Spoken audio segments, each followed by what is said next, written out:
Welcome back to Horoscope TV.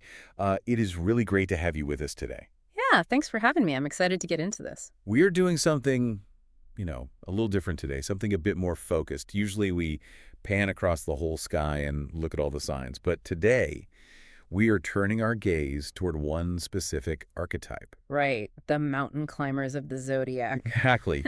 We are looking at the sea goats. We are analyzing the astrological landscape for Capricorn for March 2026. And it is a fascinating time for the sea goats out there. I mean, I think it is important to say right off the bat, especially for the Capricorns listening, who I know value their time and efficiency, this isn't just going to be a laundry list of lucky days. No, absolutely not. We aren't just going to read you a calendar of do this, don't do that. Right, because we know you, the listener, you fit that profile of the learner. You aren't here just to be told what will happen. You want to understand the why. Yes, the mechanics of it. You want to understand the machinery under the hood. So our goal today is to deeply analyze the planetary mechanics driving your month. Right. We are looking at transits, conjunctions, eclipses, all of it, to figure out the actual narrative arc of March 2026 for you. Because astrology, when used correctly, is really a weather report for your life.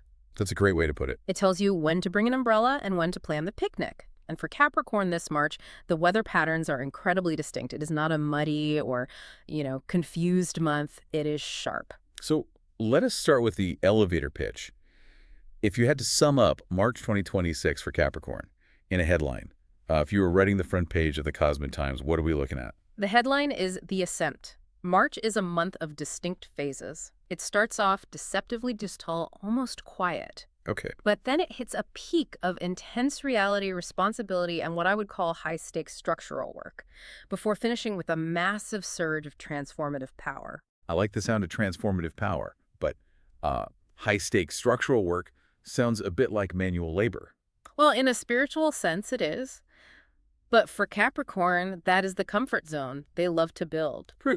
The key things here are exploring your inner worlds, solidifying long-term goals, and building a foundation that, if done right, will last for years. So what's the actual mission here? The mission for you, Capricorn, is to balance the heavy lifting required by Saturn with the regenerative potential of Pluto. It is about carrying the weight, but using that weight to build muscle. Okay, let us unpack this. I want to get into the timeline because you mentioned phases. You said it starts gentle. Usually when we talk about March, we think of Aries season kicking in later on and things getting frantic. But you are seeing a slow start. For Capricorn, yes. If we analyze the general narrative arc, the beginning of March offers a bit of a reprieve. It is a slow burn. Why is that? Well, the sun is still in Pisces for the first two-thirds of the month. Water energy. Exactly. Pisces naturally softens the hard edges of Capricorn's earth energy. It brings in empathy, a bit of dreaminess. But the first real anchor point for the listener to circle, the moment the engine really turns over, is March 12th. March 12th. What is the mechanism there? On March 12th, the moon enters Capricorn. Now, we talk about the moon changing signs every 2.5 days, so it happens often. Right, it's a fast mover. But context is everything. When the moon comes home to your sign, it is significant. That is the home court advantage, right? But does that actually feel good? Sometimes going home brings up a lot of baggage. That is a really great point. Home isn't always easy, but in astrology, the moon represents your emotional baseline, your instincts, and your subconscious needs. Okay. When it is in your own sign, there is a lack of friction. You aren't translating your feelings through a foreign filter. It is a moment of high connectivity to the true self. That sounds grounding. It is. For a sign like Capricorn, which is often focused on external achievement, public reputation, and duty, having the moon in your sign pulls the focus inward in a very healthy way. You are going to feel a surge of confidence in your specific path. So it is a day to trust your gut. Absolutely. It is a day of instinct. And here is where the leadership aspect comes in. Capricorn is a cardinal earth sign. Cardinal meaning the initiators. Exactly. They are the starters, the leaders. When that emotional grounding of the moon meets that cardinal leadership energy, people notice. They just feel it radiating off you. Others are going to sense that you are centered. They will look to you for guidance, not because you are shouting orders, but because you seem to know exactly who you are. I love that distinction. Yeah. It is not about being loud. It is about being solid. Yes. So enjoy the 12th. That is your day to reset. But then we move into the middle of the month. Looking at the data here, this looks like the heavy hitter. The graph just spikes. This is the main event. We are looking at March 25th. The Sun conjunct Saturn. Yes, the Sun meets Saturn. Now, to understand why this matters, we have to step back and look at the players. Saturn is the ruling planet for Capricorn. Exactly. Saturn is your ruler. In the old mythology, Saturn is Kronos, Father Time. He is the taskmaster, the architect, the lord of karma. He defines boundaries. And the Sun. The Sun represents our vital life force, our ego, and our consciousness. It is a spotlight. So they join forces. When the Sun aligns perfectly with Saturn in a conjunction, it illuminates the concept of duty like a high-powered searchlight. So if the 12th was a gentle confidence, what is the vibe of the 25th? Because putting a searchlight on duty sounds exhausting. It is a massive dose of reality. Oof, that doesn't sound fun. It might not be fun in the sense of a party, but for a Capricorn, reality isn't a bad word. It is their preferred terrain. That's true. They like to know what's what. Capricorns hate ambiguity. They hate maybe. They want to know where the walls are. But yes, it will feel heavy. It will feel serious. It is a sobering up kind of energy. No more Pisces daydreaming. Right. You aren't interested in fantasies on this day. You are interested in what is tangible, what is real, and what needs to be done. It sounds like a day for organizing life and committing to the big ambitions. It's not a day to slack off. It is the anti-slack day. The action here is commitment. It is about looking at your long-term goals, that mountain you are climbing, and asking yourself, am I actually doing the work required to get there? A reality check. The sun is shining on the structural beams of your life. If there is rot, you see it. If there are cracks, you see them. And what is the takeaway here? Because I feel like people hear Saturn and heavy and they want to hide under the covers. Is this a bad day? No, don't hide. That is the opposite of the advice. The takeaway is that this isn't punishment. It is construction. Construction, okay. You are building a lasting foundation. You are showing strength through responsibility. If you show up on March 25th and do the hard thing, the boring thing, the necessary thing, you're pouring the concrete for a skyscraper that will stand for a long time. It is an architectural stress test. If you pass, you can build higher. Okay, so we do the work on the 25th, we pass the test, we pour the concrete, and then we get to the end of the month and you mentioned transformation. Yes. Here is where it gets really interesting. On March 28th, just a few days after that heavy Saturn conjunction, Saturn forms a sextile to Pluto. Now, Pluto is the powerhouse, right? But isn't Pluto usually destructive? Pluto is power, rebirth, regeneration. It is the atomic energy of the zodiac. It destroys what is no longer needed so something new can grow. Like a forest fire clearing the brush. Exactly. Now, usually Saturn, the builder, and Pluto, the destroyer, are at odds. But a sextile is a supportive, harmonious aspect. It is a 60-degree angle that facilitates flow. So they are working together. So you have Saturn's structure, discipline, and rules holding hands with Pluto's transformation and rebirth. That sounds intense. But potentially very useful. It is effectively unstoppable. It is a rare moment where the universe hands you the tools to break bad habits that have been plaguing you for years.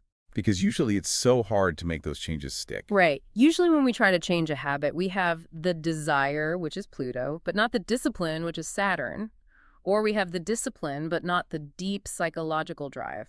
On March 28th, you have both. So if you have been trying to quit smoking, or trying to overhaul your morning routine, or trying to completely pivot your strategy, March 28th is the day.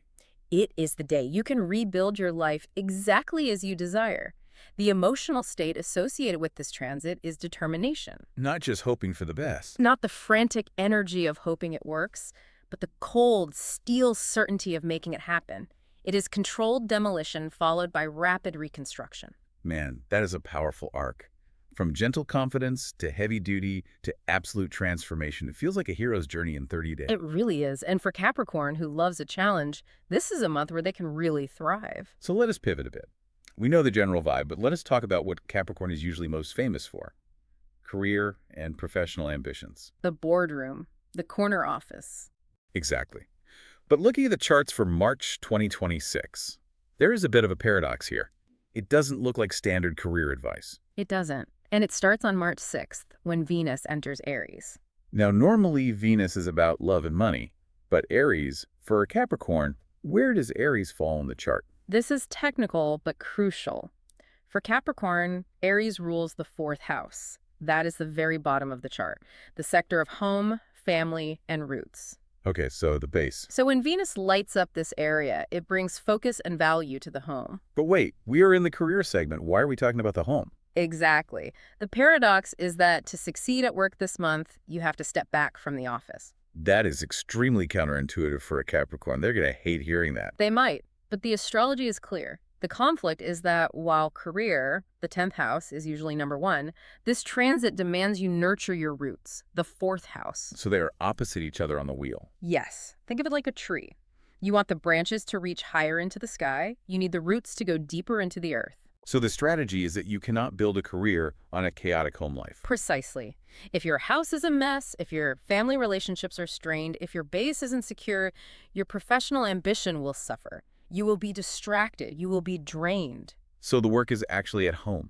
Correct. Creating a peaceful home environment provides the launch pad. It is strategic nesting. It is not hiding from work. It is building the logistics hub for the work. Okay, I can see the logic in that. But surely there are some actual work-related events. We cannot just stay home all month. Oh, definitely. And we go back to our friend Saturn. On March 8th, Venus meets Saturn. Another meeting with Saturn. This guy is everywhere this month. He is the ruler, so he is involved in everything. This aspect on the 8th is the boss level test. The tome is serious. Venus represents value and relationships, and Saturn is restriction and authority. What does that look like in a meeting? It looks like making a very tough choice on a project. Or, perhaps more likely, accepting strict limitations from a superior. Your boss might say that you cannot have that budget, or that you have to do it a specific way. Then the Capricorn instinct might be to push back. Yeah. Or to think the boss is an idiot. Or to get discouraged and think they aren't valued. But the expert advice here is do not be discouraged. This is a test of reliability. Saturn loves reliability. Saturn rewards those who play by the rules. The winning strategy on March 8th is to say understood and then deliver excellent work within those constraints. So malicious compliance. No, not malicious. Competent compliance. Malicious implies you want it to fail. Saturn wants you to succeed despite the restriction. Follow the rules is the mantra for that day. Handling pressure now impresses those in charge later. Got it. So do not be a rebel on the 8th. Be a soldier. Now, what about the people aspect? Networking, collaboration. Capricorns can be a bit solitary in their ambition sometimes. The whole I will just do it myself because I will do it right mentality. True, they can be the lone wolf. But March 2026 says no to that. On March 4th, the moon enters Libra. Libra is the scales balance. Libra is the sign of partnership and balance, and it highlights the professional network and reputation sector for Capricorn. So shake hands and kiss babies. Essentially, the lesson is that you cannot go it alone. Nice teamwork is the accelerator. You need to charm people. You need to use that Libra energy to smooth over the rough edges. Okay, be diplomatic. And then later in the month, on March 25th, the same day as that heavy Saturn-Sun conjunction, we have a first quarter moon in Cancer. Cancer's the opposite sign to Capricorn. It is. And it rules the 7th house of one-on-one partnerships. A first quarter moon is about action and friction that leads to growth. So this suggests a specific focus on business partnerships. Making things official. It is the ideal time to sign contracts or commit to collaborative projects. So let us recap the career strategy. March 8th, keep your head down and follow the rules. March 25th, sign the contract and shake the hand. And all month long, keep your house clean so you have a sanctuary to retreat to. That is a winning strategy. Okay, let us talk about the result of all this work. Money. Financial analysis for March 2026. Is the bank account growing? It is looking very active and, frankly, quite positive. We like positive. Let us start with the budget audit. On March 14th, the moon enters Aquarius.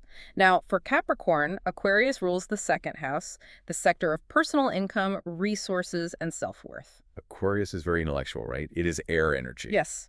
Cool, logical, detached. It is the scientist.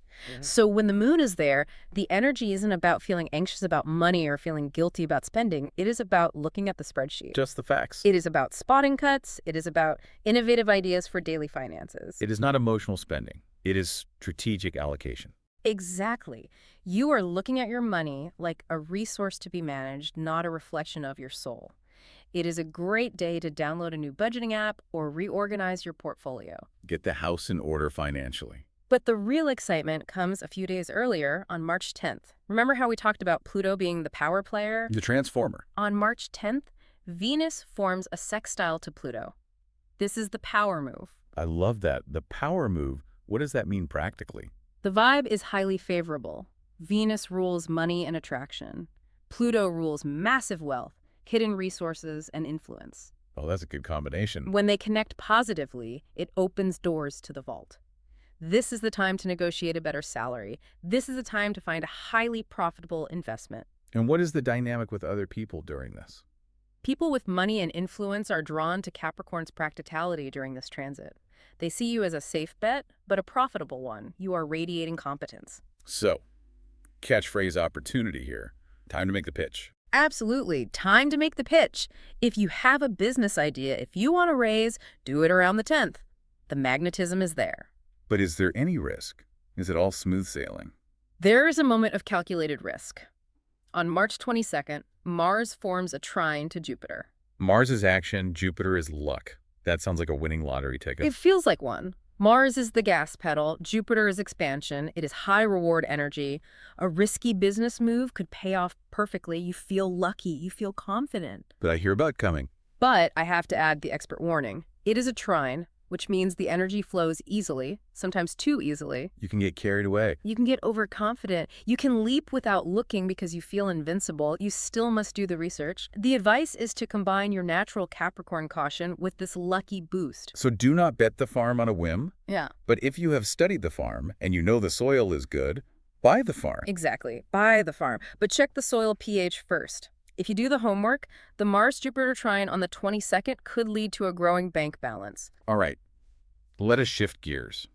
We have built the career, we've counted the money. Now let us talk about the heart, love, and relationships. This is an interesting area because it requires some patience this month. And patience is a Capricorn virtue, but even they have their limits. Doesn't it always require patience? True.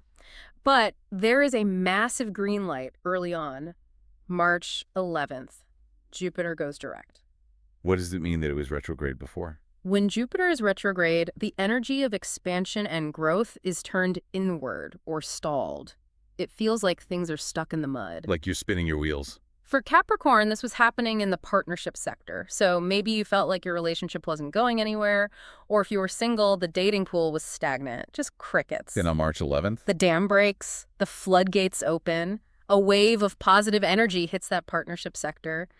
If things were stalled, they move now. And for the singles listening. You become attractive. But specifically because of the Jupiter influence, you become attractive to those seeking serious and meaningful connections. No flings.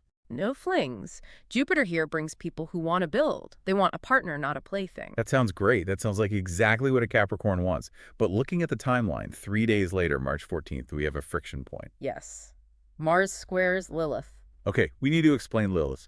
That is a term that gets thrown around a lot in pop astrology, but what is it really? Blackman Lilith isn't a planet. It is a mathematical point in the lunar orbit. It's the lunar apogee. Mythologically, she represents the first wife of Adam who refused to submit. So a rebel energy. Astrologically, she represents the repressed, the taboo, the wild, the things we do not want to admit we feel. Often it is suppressed anger or desire. Mars is the planet of aggression and war. A square is a harsh aspect. It's a conflict. So Mars fighting with repressed anger. That sounds explosive. It is the danger zone. Hidden frustrations, unspoken anger, all that stuff you have been shoving down to keep the peace, it wants to come out. And it wants to come out fighting. And knowing Capricorns, they are the masters of shoving things down to keep the peace. They act cool, but the volcano's bubbling underneath. Correct. They compartmentalize. They think they don't have time for feelings because they're building an empire. But on March 14th, the pressure cooker might whistle. The advice is do not bottle it up. Because it'll just get worse. If you try to suppress it, it will come out sideways. Passive aggression, sudden snap, vulnerability is the solution. Vulnerability. That is a scary word for a Capricorn. It is, but you have to clear the air. If you do not, it explodes. If you do, if you sit down and say you are frustrated about something and explain why, it actually brings you closer. It's constructive conflict. It transforms the conflict into intimacy. So have the hard conversation on the 14th so you do not have the big fight later. Exactly, because if you navigate that, the end of the month is just delicious. March 30th. March 30th, Venus enters Taurus. Taurus is a fellow Earth sign. It is. It creates a trine, a beautiful flow of energy to Capricorn. And for Capricorn, Taurus rules the fifth house, the zone of true romance, creativity, and joy. What is the vibe there? Sensory pleasure. Taurus is all about the senses. Delicious meals, expensive gifts, high tread count sheets, physical quality time. Treating yourself. It feels easy, it feels stable, it feels secure. It is the reward for the work done earlier in the month. It sounds like a really nice date night. The ultimate date nights. Yeah. Navigate the conflict on the 14th and you get the champagne and chocolates on the 30th. Moving on to something that underpins all of this. Yeah. Health and wellness. You cannot run the empire if you are sick. You cannot enjoy the date night if you are exhausted. And this month, the stars are really highlighting the connection between the mind and the body. We call it the psychosomatic link. We kick off with an eclipse, right? March 3rd, a lunar eclipse in Virgo. Eclipses are usually game changers. They are like cosmic blackouts. They are shakeups. They reveal what is hidden. This one falls in the 9th house of travel and higher learning, but the key here is the sign, Virgo. Virgo is very detail-oriented. Virgo is the sign of health and details, but also of anxiety. The challenge here is mental health, specifically stressing over minor details. The Virgo worry, the paralysis of analysis. Yes, taking a microscope to your flaws, stressing about whether you said the wrong thing in that email, wondering if the project is perfect. How do we fix that? The fix is to look at the big picture, the 9th house perspective. The eclipse is telling you that relieving mental stress is the key to your physical vitality. So the mind is making the body tired. You cannot be healthy if your brain is spinning out of control about small things. The gut issues, the headaches, they are coming from the worry. Speaking of spinning brains, mid-month we have another transit. March 20th, Mercury goes direct. Now, usually Mercury direct is good. Communications clear up. But the transition, the stationing direct, can be jarring. Like shifting gears too fast. It is like a car peeling out. Your mind speeds up. You have a million ideas all at once. And the risk is burnout. Mental burnout. The CPU overheats. You are trying to process too much data. So what is the prescription? We look at March 23rd, when the moon is in Gemini. Gemini rules information, but the moon there suggests a need to nurture the mind by unplugging. Unplugging from the data stream. It sounds contradictory given Gemini's nature, but you need to rest the information processors. A digital detox. Mandatory. Get off social media, stop scrolling, read a paper book, something tactile, go for a walk without headphones. Calming the brain is non-negotiable around the 23rd. If you do not, you crash. And then we have to talk about the physical body again. Back to March 25th. The sun meets Saturn. We talked about this as a reality check for your goals, but physically, Saturn is heavy. Lead. The alchemists called Saturn lead. Yes. Heavy, dense, cold. Physically, this can manifest as stiffness, fatigue, feeling old, regardless of your actual age. You might feel like gravity is turned up to 11. And Saturn rules specific body parts. Bones, joints, teeth, skin, the structure that holds you up. So watch your knees. Watch your knees, watch your back. The action plan is calcium, stretching, gentle yoga, and sleep hygiene. Treat the body with care. Respect the body's limits. Do not try to run a marathon on March 25th if you haven't trained. You will feel it. Your bones will tell you no. Okay. Respect the limits. Listen to the creaky knees. Now let us look at the people around you, the social circle. Who is helping Capricorn this month and who is adding to the stress? We have a clear best match and a clear worst match. The energies are very distinct. Give us the good news first. Who do we want to hang out with? The best match is Pisces. The fish, water and earth, so mud. Or fertile soil. It is a beautiful balance this month. It starts on March 2nd when Mars enters Pisces. This brings a gentle, creative motivation. How did that help Capricorn? Capricorns are focused on the real world, the concrete. But Pisces helps them tap into imagination and relax. Pisces encourages them to dream a little. And there is a new moon involved, too. March 19th. New moon in Pisces. This is the perfect time to start a creative project with a Pisces friend or partner. A good pairing of skills. They bring the vision, you bring the structure, they bring the art, you bring the business plan. And they work well financially, too. March 22nd, that Mars-Jupiter aspect we discussed brings success in shared plans. The dynamic is that Capricorn learns flow and Pisces learns reality. It's totally symbiotic. You help them get organized, they help you chill out. Okay, that sounds lovely. Now, who do we need to avoid? Who is the headache? Aries. The ram and the goat. That sounds like headbutting. A lot of headbutting. The worst match is Aries because it is a clash of pacing and control. Why specifically this month? Aries and Capricorn can sometimes be a power couple. They can be, but not right now. On March 6th, Venus is in Aries. Aries demands speed. They want it now. Capricorn needs time. They want it right. So they are completely out of sync. The impatience of Aries will seem incredibly immature to you. You will view them as reckless children. And then the sun enters Aries on the 20th. Right, and Aries wants to be the boss, but Capricorn is the boss, so you have a battle for the title. And I imagine that Saturn conjunction on the 25th plays a role here too. It is the climax of the conflict. Saturn, which represents you, meets the sun in Aries. Strict rules crash into rebellious fire. Sparks fly. You will call them reckless, they will call you boring, they will try to speed you up, you will try to slow them down, and nobody wins. And that Mars-Lilith square on the 14th probably does not help the situation. No, that adds toxic stubbornness. Just maybe give your Aries friends a little space this month. Let them run the race, you climb your mountain. Meet up in April. Good advice. Let us wrap up with the toolkit. These are the details, the little things to keep in your pocket to hack the month. Let us start with the color of the month. It is brown, specifically hex code A52A2A. Brown. It sounds dull. We have gold or something? That sounds dull to the uninitiated. But for Capricorn, brown is the color of the earth. It is soil. It is wood.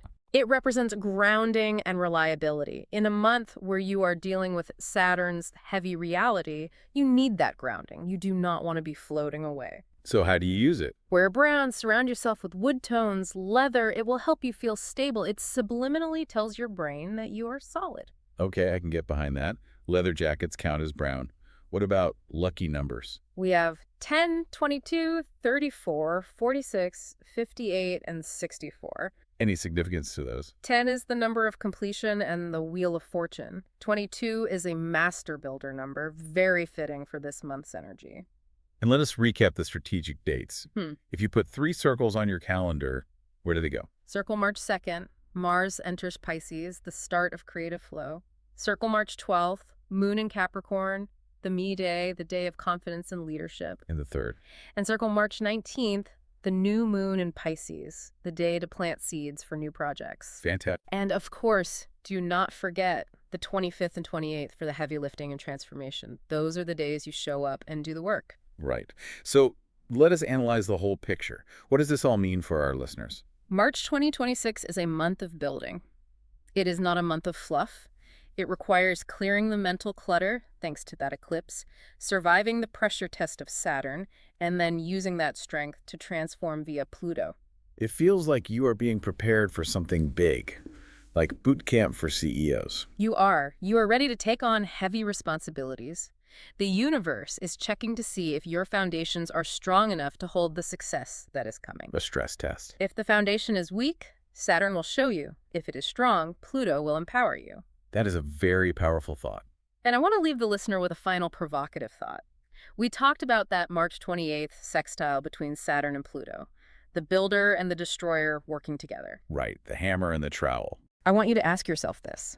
If you had the absolute power to destroy one bad habit, just nuke it from orbit and build one new empire, what would those be? Wow, just clear the board and start fresh. Because looking at the chart, the planets are literally handing you that hammer and that trowel this month. You just have to pick them up. You have the permission of the cosmos to reinvent your structure. The hammer and the trowel. I love that visualization. Well, Capricorn, you have your marching orders. It is time to climb. Thank you so much for tuning into this analysis on Horoscope TV. It has been a real pleasure exploring the stars with you. If you found this useful, please do subscribe so you can get notified when the next astrological analysis is available. Go build that empire. We will see you next time.